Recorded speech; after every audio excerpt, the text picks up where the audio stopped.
Hey guys, welcome back to Broke Boys Army. So today we're going to be talking about conceal and carry. Specifically, we're going to get into like more beginner areas, or maybe you haven't carried a gun before. And before I really get into things, my background, I've just been carrying a gun on me every day as a civilian for conceal and carry for about 10 years now, a little under 10 years. So there's things that I've learned and methods that I definitely prefer to carry in than other methods. And I'm just going to go ahead and show you what I've learned and kind of my rigs and what I use. Because I don't use the same thing every day. It depends on what I'm wearing. It depends on the weather. And like most of you, if it's too hot, I'm not going to be wearing, all these layers just to conceal a Glock 17 on me. So I'm going to go ahead and show you some methods that I kind of picked up throughout the years and hope it helps you guys. Alright guys, so I'm just showing you the first couple of examples here are going to be belt holsters. This first one is a leather holster. We're going to start off here with a Glock 48 size firearm. Then we're going to move up to a CZ75. The way to show you bigger, smaller firearms in the same holster and how they'll look.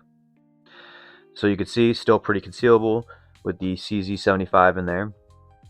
But I'm going to go ahead and take the outer layer off, downgrade to the t-shirt, and throw a 1911 in there.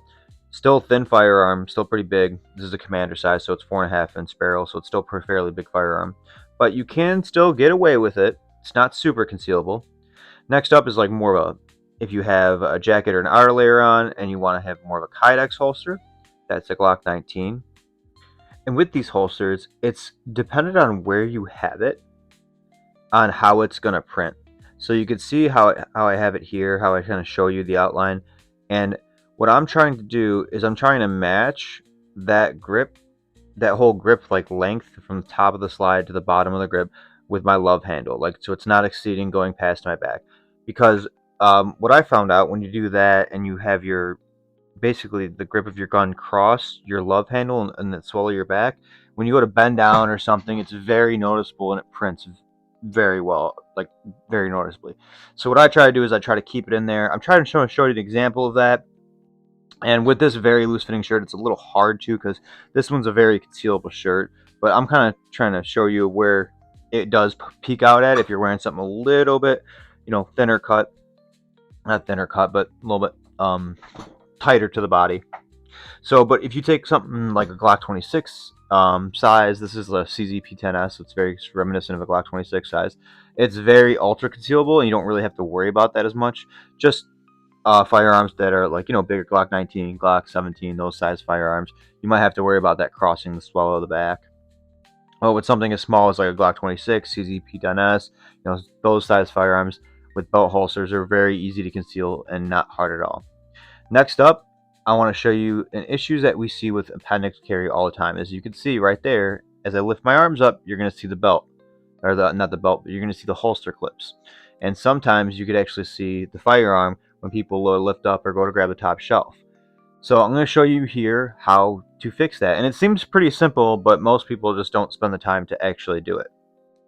So what you're going to do is you're going to want to pick up on the front of your belt and on your gun. See how I did there? I picked up on the back of my pants, picked up in front of the gun, and placed it where I want it, and then I'm tightening my belt. This belt works on a ratcheting system, so all I have to do is push it together and it'll ratchet itself tight. Pick it up. I put my boxers and my briefs as like a barrier layer, so I can, when I go to draw, I don't have to dig my thumbnail across my abdomen for a solid draw. I can use my, briefs as like a little spacer there, so I can get a nice, easy, quick draw. And obviously, I like carrying the sidecar mag. Now, let's say if you want to carry something with, like a full size gun. So when I put the 15 round magazine in that Shield Plus, it makes it the same grip length as nearly as like a Glock 17 and a Glock 19.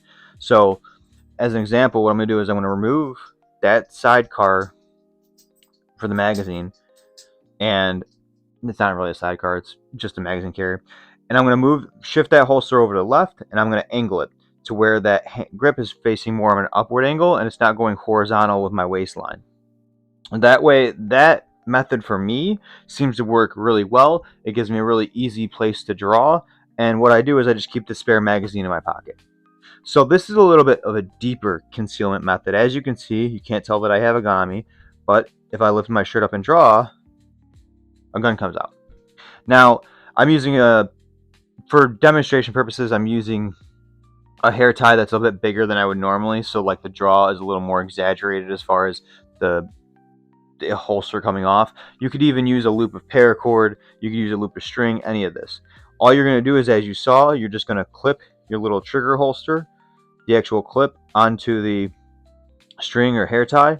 Take that hair tie, put it around your button for your pants, and then take the clip and clip the actual holster inside your boxers or your briefs.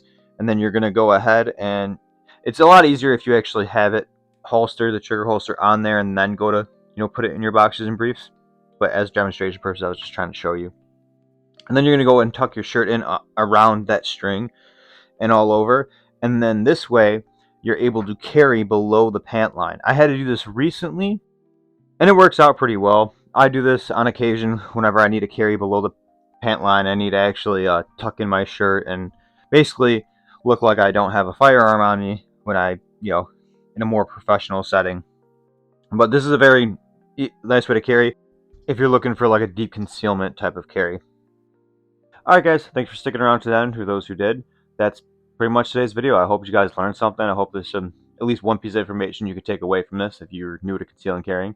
If you guys like this type of video, or if you want to see some other videos like this, just let me know in the comments below. And I'll see you guys in the next one. Later. Short.